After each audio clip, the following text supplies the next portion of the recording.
আসসালামু আলাইকুম রহমতুল্লাহি ওয়া বারাকাতুহু। আজকে আমি আলোচনা করব রেফ্রিজারেশন অ্যান্ড এয়ার কন্ডিশনিং সিস্টেমের বা এয়ার কন্ডিশনিং সাবজেক্টের একটি টপিক নিয়ে, বিশেষ করে রেফ্রিজারেশন টপিকটির মধ্যে একটি টপিক, সেটা হচ্ছে রেফ্রিজারেশনে আমরা যে রিলে ব্যবহার করে থাকি, এই রিলেগুলো কেন পুড়ে যায়। আমরা সচরাচর দেখি যে আসলে রেফ্রিজারেশন সিস্টেমে আমরা যে রিলে ব্যবহার করে থাকি, এই রিলেগুলো কিছুদিন পর কেটে যায়। এই কেটে যাওয়ার মূল তিনটি কারণ আছে।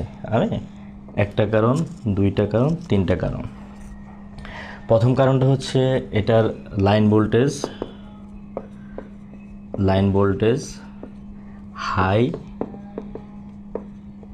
অথবা লো থাকে। এটা একটা মেইন কারণ। ঠিক লাইন ভোল্টেজ হাই অথবা লো থাকার কারণে রিলেগুলো পুড়ে যায়, কারণ পাওয়ার সাপ্লাই আসার পর সর্বপ্রথম পাওয়ার লাইনটা এই রিলের উপরে পড়ে।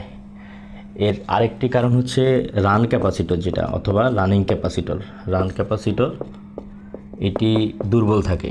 যখন রান ক্যাপাসিটর দুর্বল থাকে, তখন এটি কেটে যাওয়া বা রিলেটা নষ্ট হয়ে যাওয়া বা জ্বলে যাওয়ার সম্ভাবনা বেশি থাকে।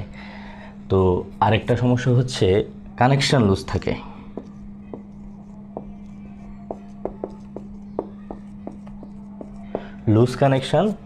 লুজ কানেকশানের কারণেও রিলেগুলো জ্বলে যায়। কারণ অনেকেই দেখবেন অনেক টেকনিশিয়ান লাগানোর সময়